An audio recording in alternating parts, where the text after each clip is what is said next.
بسم الله الرحمن الرحیم.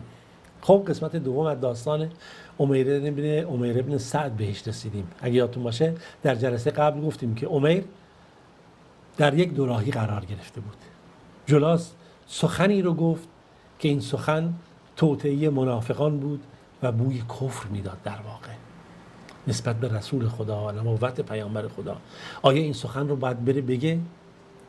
خب اگر بگه اون احسان و نیکی که بیش از اندازه جلاس بهش کرده بود، تکلیف چی میشه؟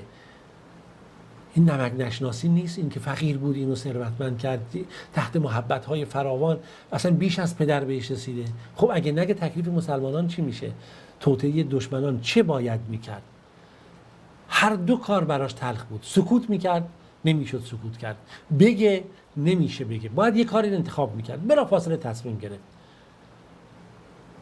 رفت به جلاس، رو کرد به جلاس، گفت جلاس خوب گوش کن.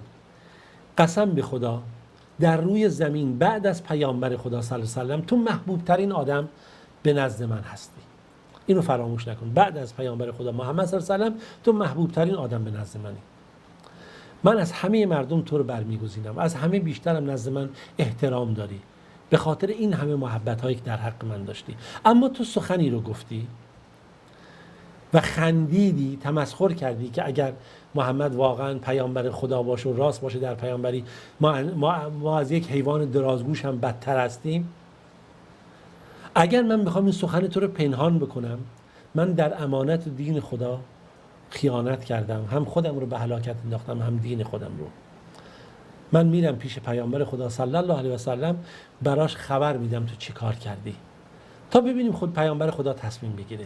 تو حرف خیلی وحشتناکی رو زدی، صحنه خیلی تلخیه. دیگه اموال ایستاد، حرکت کرد. خب جلاس هم خیلی مهم بود، بالاخره مسلمان بود، در بین مسلمان ها بود، حالا فریب منافقان رو خورده بود، خب شخصیت خاصی داشت. گفت برو هر کار میخوای بکن. این عمیر ابن سعد، این جوان، اومد مسجد پیش پیامبر خدا صلی الله علیه و سلم و اون چیزی که از جلاس شنیده بود برای پیامبر تعریف کرد. پیامبر گفت وایستا، همینجا باش تا من جلاس رو بخوام. فرستاد، گفت بگید، یکی از اصحابش فرستاد، گفت به جلاس بگید بیاد. زیاد طول نکشید، جلاس اومد، سلام کرد. سلام بر شما رسول خدا صلی الله علیه و سلم. در برابر پیامبر نشست. پیامبر گفت نگاه کن جلاس، ببین این جوون عمیر ابن سعد چی میگه، و براش تعریف کرد اون چیزی که گفته. جلاس رو کرد پیامبر، یا رسول الله اون دروغ به من نسبت میده، داره من تهمت میزنه، من اصلا چنین چیزی از دهانم بیرون نیومده. صحابه یه دفعه همه نگاه کردن، عمیر ابن سعد این جوون داره این حرف میزنه، کسی که این همه بهش محبت که داره میگه این دروغ میگه. نگاه میکردن ببینن به نظر تشخیص بدن کی داره مثلا راست میگه. و نگاه ها از چهره ها میخواستن تشخیص بدن ببینن کی راست میگه. با هم شروع کردن پیش کردن و مخصوصا اون کسانی که تو قلبشون بیماریه. میدون معمولا همیشه گفتم که منافقان بودن در این سپاه. هر کسی صحبت بگن یا کن این بچه این نمک نشناس، اینقدر پدرش بهش محبت کرد، این جلاس محبت کرد، این یتیم و فلان، حالا ببین چی کار میکنه. یه گروه گفتن نه بابا، این جوون که همش زندگیشو در راه طاعت خدا قرار داده، نشون میده چهره و صداقتش. بالاخره صحبت ها شد. رسول خدا صلی الله علیه و سلم رو به عمیر کرد، دید که چهرهش سرخ شده، رگاش بالا اومده و اشک داره از چشمانش همینجوری سرازیر میشه و میریزه، همینجوری داره گریه میکنه. یه دفعه رو پیامبر کرد، رو دعا کرد، اللهم انزل علی نبیک بیان ما تکلمت بهی. 2 بار 3 بار دعا که خدایا به پیامبرت نازل کن اون چیزی که من به ایشون گفتم که من راست گفتم. بلافاصله جلاس دید این حرفو زده که داره پیامبر میگه، گفت یا رسول الله چی داره میگه این؟ میخوای بیاین قسم بخوریم که من قسم بخورم در برابر شما که قسم به خدا بخورم که این چی که عمر داره من نسبت میده دروغه؟ گول ظاهرشو نخورید، این چه حالتی داره میکنه؟ هنوز توبت نشده بود که میخواد قسم بخوره. دقت بکنید که این بگه داره قسم میخوره و فلان، و مردم هم همجوری داشتن حیران بودن چه اتفاقی میفته. از اون ور حالت عمیر ابن سعد رو نگاه میکردن. یه دفعه حالتی به رسول خدا صلی الله علیه و سلم دست داد که گویا که حالات وحی بود. بعد از اون حالت دیگه آرامشی بر پیامبر اومد. صحابه فهمیدن که وحی نازل شده. هر کسی در سر جای خودش قرار گرفت، همه ساکت بودن ببینن چه اتفاقی افتاده. پیامبر خدا صلی الله علیه و سلم چشمانشو باز کرد، یه دفعه ترس و وحشت بر جلاس غلبه کرد. خب میدیدن دیگه پیامبر خدا بود، آثار وحی رو میدیدن، در صحنه بودن. از اون ور یک شادمانی و خوشحالی در چهره امیر بن سعد ایجاد شده بود. آیات قرآن نازل شد. قسم به الله میخورن، یحلفون بالله بما قالوا، قسم میخورن به الله در مورد اون چه که گفتن. و لقد قالوا کلمت الکفر، اینا سخن کفری رو گفتن. خدا ببینید ما نباید در مسائل دینی خدایی نکرده شوخی بگیریم و دروغ بگیم، این سری کارا رو بکنیم یا به تمسخر بگیریم. این جامعه ببین اینجوری راه میفته. لقد قالوا کلمت الکفر، سخن کفر رو گفتن اینا. و کفروا بعد اسلامهم، اینا کافر شدن، بعضی مسلمان شدن. و اینجا آیات اومد تا اینکه دنباله آیات که خداوند گفت این یتوبوا یک خیر لهم، اما حالا کسانی که این کار کردن اگر توبه کنن براشون بهتره. و این یتولوا، اگر توبه نکردن یعذبهم الله عذابا الیما، خداوند خودش اینها به عذابی دردناک اینها رو مبتلا خواهد کرد. دیگه جلاس به لرزه افتاد از ترس و وحشت آیات الهی و اینکه دیگه واضح بود، دیگه زبانش دیگه بند اومده بود، نمیدونست جزا و فریاد چی بکنه. رو به رسول خدا صلی الله علیه و سلم کرد، گفت یا رسول الله من توبه میکنم یا رسول الله. امیر راست گفت یا رسول الله من دروغ گفتم، از خدا میخوام که توبه من رو قبول بکنه و من فدای شما بشم ای رسول خدا، به خاطر این اشتباهی کردم. رسول خدا صلی الله علیه و سلم رو به امیر ابن سعد کرد، دید که اشکهای خوشحالی داره از چهرهش سرازیر میشه و نور ایمان در چهرهش کاملا روشن بود. بعد پیامبر خدا صلی الله علیه و سلم دستش رو گذاشت رو گوشهای امیر ابن سعد، گوشهاشو گرفت با نرمی یک کمی نوازش کرد و گفتش که گوشهای تو خوب شنید، خوب وفا کرد و خدا هم صداقت تو رو تایید کرد.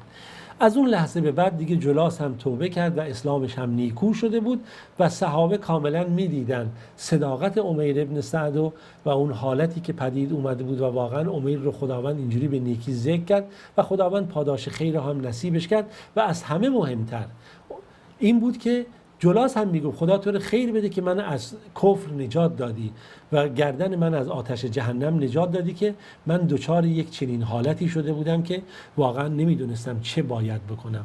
و این یک صحنه بسیار زیبایی بود که واقعا در این حالات آدم میبینه از صحابه پیامبر، از یاران پیامبر که نمیدونه چه باید کرد و این نیکی بود که واقعا شامل حال اینها شده بود.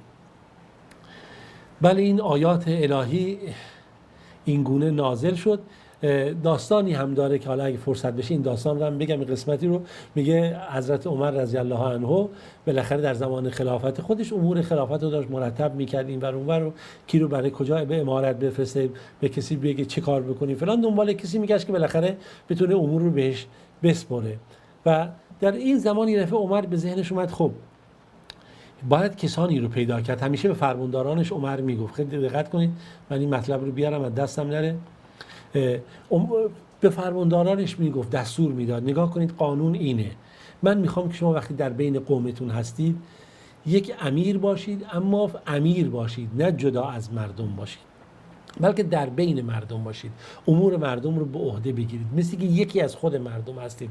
نمیخوام قیافتون، رفتارتون، لباستون با مردم متفاوت باشه، غذاتون با مردم متفاوت باشه، خونتون با مردم متفاوت باشه. بین مردم نماز برگزار کنید، نماز بخونید، به حق عدالت بکنید، به عدالت حکم بکنید و مبادا شما اونجا فرماندار میشید، امیر میشید، کاری بکنید که مردم نتونن بالاخره با شما ارتباط بگیرن. این درهای حکومت خودتون رو یا اون مرکز امارت خودتون رو باز بذارید که هر کسی هر کاری داشت بخواد بگه، این نگهبان و فلان جلوش نذارید و نذارید مردم نتونن با شما ارتباط بگیرن. در همین حال و هوش که این فرمانداران رو انتخاب میکرد و هر کسی رو انتخاب میکرد، یه دفعه چشمش افتاد آها امیر ابن سعد.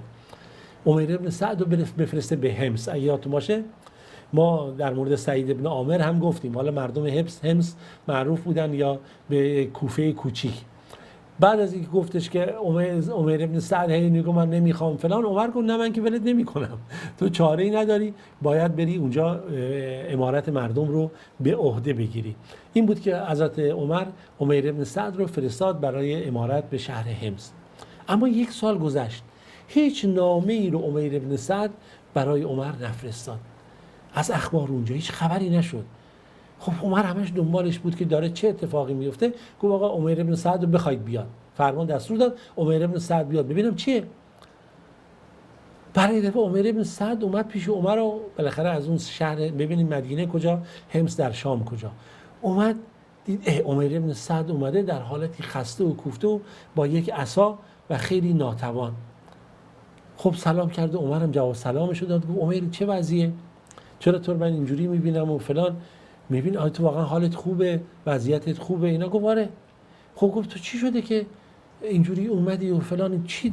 گفت من هیچی، با خودم بار زندگیمو آوردم و بالاخره توشه خودم و فلان و چیزی ندارم، یه چیزی که ظرفی دارم توش غذا میخورم، یه ظرفیه که بالاخره باهاش وضو میگیرم و سرم رو میشورم و اینم کل وسایلی هست که زندگی، مثلا یه عصایی هم هست که باهاش تکیه میدم و اگه دشمنم به من حمله کرد از این از خودم دفاع میکنم و من برای خودم در دنیا چیزی رو انتخاب نکردم، چون عمر همیشه مواظب بود که فرمانداراش دزدی نکنن. گفت یعنی تو پیاده این راه رو اومدی؟ گفت آره پیاده اومدم. گفت آیا اونا به حیوانی ندادن، اسبی، چیزی، شتری، قاطری تو باهاش بتونی بیای؟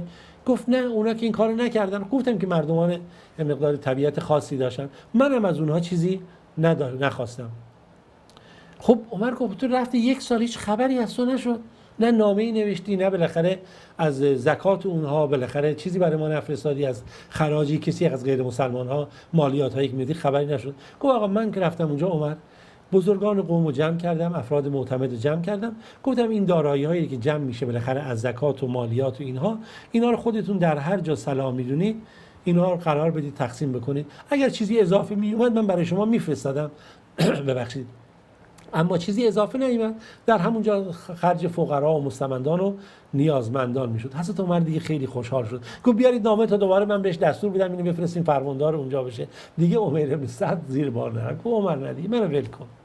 اون روزها دیگه گذشت، حالا هر چی بود من وظیفه خودم انجام دادم، اما از این لحظه بعد نه تنها برای تو، برای هیچ کس دیگه من نمیخوام که امری از مثلا امور فرض کن فرماندهی و فرمانروایی اینا انجام بدم یا این جور کارا، بذار منو با حال خودم باشم که دیگه خدا رحمت کنه این صحابه پیامبر و از اونها راضی باشه. این صحنه هایی که امیدوارم که خداوند ما توفیق بده که ما بتونیم صداقت و پاکی رو از یاران پیامبر یاد بگیریم. تا روز بعد و داستان دیگه همه شما عزیزان رو به خدای بزرگ میسپارم. خداوند یار و نگهدارتون.